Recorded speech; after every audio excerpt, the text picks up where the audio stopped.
Katherine. I am Katherine, and this is the Katherine Corner, where I sit in a corner and talk about whatever the hell I want. And today we are going to talk about Star Wars. Why? Because somebody asked me to talk about Star Wars. I am not really a Star Wars fan, so anything I say is going to be a bunch of impressions and opinions, and that's about it. So, to give you some context of how I saw this movie, this Star Wars movie is the most recent one. It's the one with that guy from Girls. He has black hair and he's all like moody and emo looking. It's the 8th one, I think. And it was, let's see. I went to the premiere with this person that invited me, and I was like, oh, okay, that's fine. I wasn't crazy excited, but I was interested because there seemed to be a lot of hype surrounding this last movie, and people were saying Disney's, doing amazing things because they got the rights for Star Wars and now they're making it really happen, and it was a dramatic event. So I went to the movie. I soaked in all the excitement from other people.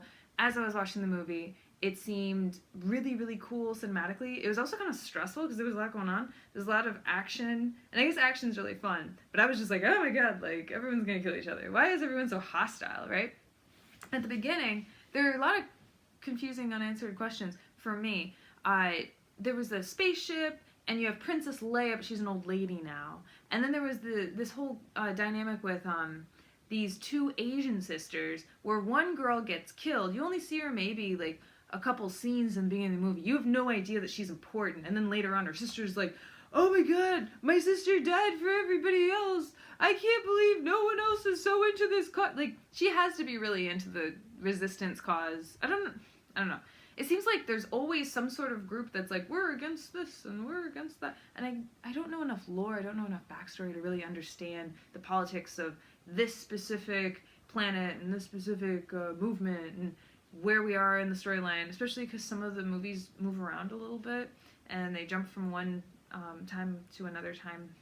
It's strange. There's always some bad guy. Like, he's not Darth Vader, but he's like, I don't know, there's some bad guy that is all deformed and wears black. Black is the color of choice, and I don't know, it's just like the same thing happening over and over again, where as soon as you take out one bad guy, another bad guy comes right in. He's like, I'm gonna be bad now. I'm gonna fill this space. You have to have a bad guy. Apparently the universe is not small enough to just have the good guys. No, it's too big. You gotta fill the space, It's kind of like when there's space on the couch, and you're sitting on the couch, but you're not huge, so, I mean, someone's gonna take that space, unless you put your feet out, and you try to become as big as possible, and then no one will take the space, right? It's just inviting. The space is inviting, right? So, they go to this rich person place. Again, part of the reason why this is a very disjointed review is because the movie stopped in the middle of everything, so there was a problem with the projector. So, I didn't actually get to see the end. I just kind of gleaned a lot, because it would kind of start and stop, and everyone in the theater was like, what the fuck is going on? Come on, why don't we get to see the movie? Yeah, they wanted a refund. They got really angry. But, yeah. They go to this rich person planet where everybody's in casinos spending money, and the Asian girl's like, no, man, this is terrible. I hate these people. Why are we here? And there was a reason why they were there. She was with this other guy who was trying to run away, but then he ends up becoming a hero because she prevents him from running away. Imagine if he did run away. Then he'd be off, like, running away, not doing anything, who knows. And whereas because she stopped him, he's in all these situations. I think they went to some prison or something, and yeah, it's very, I actually don't remember why, but the whole point of this movie is that there's this girl, and she's got this running around with the stick, and I think, let's see, her name is Rey. Yeah, some sort of new agey name like Rey. She is supposed to be the next Jedi, but the original guy, Luke Skywalker, that's the guy, he, let's see, let me see if I can remember this properly. He was the person who learned from Yoda, but then he accidentally turned Han Solo and Leia's kid into an evil warlord because he taught him to be a Jedi, and then the kid looked into the darkness and was like, oh my god, I love this, I can't say no. Whereas Rey, she kind of gets close to the darkness, and she's like, oh, what's going on over here? And then Luke Skywalker's like, fuck no, I can't handle this. This is not gonna, no, he's freaking out. He doesn't know how to deal with life anymore. And from what I understand, Rey is able to kind of talk to the evil guy, the son that, went bad. And I feel like on Pinterest, there's a lot of weird romantic fan fiction going on over there. And I'm not sure, because I didn't see the end quite yet. And I don't know, it's kind of fun to have that mystery, the speculation of what's really going on here. There seems to be some sort of romance going on, kind of, in the sense that they can read each other's minds, which is probably what a lot of lovers wish that they could do, right? To keep the romance going and make everything run smooth.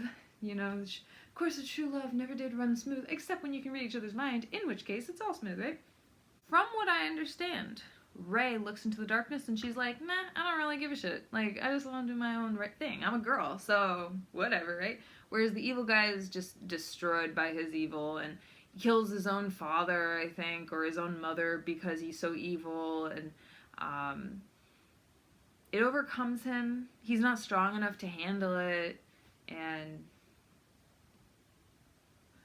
I assume that the two heroes, the guy who's trying to run away and the girl that stopped him, they save the day.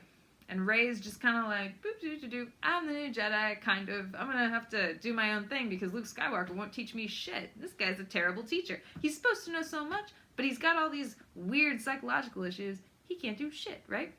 So he was this famous guy, and now he's just like a little crybaby. He's just sitting there like, man, I can't do anything. And it's one of those great psychological questions of, if you go out and live life, you're going to be bitten by experience, right? You're going to have bad things happen to you. Whereas if you stay in your room and you don't do anything, the same thing is going to happen, in the sense that nothing will happen to you that's bad, but nothing good will happen either. So is it better to just prevent yourself from having experiences and like not take the chance and never do anything? Or should you take the chance and when things go badly, trust that you'll be able to deal with it? This is a very interesting question, the question of disappointment. How well can you handle disappointment? What types of disappointment can you handle? Are humans as resilient as we think? Are certain people just resilient and other people just, not resilient, and then they crumble and fall apart? Interesting questions. So I end this review with that question. Tell me what you think. If you liked this video, like it. If you want to subscribe and get some more videos, subscribe. And if you love beautiful pictures, follow my Instagram below. Goodbye.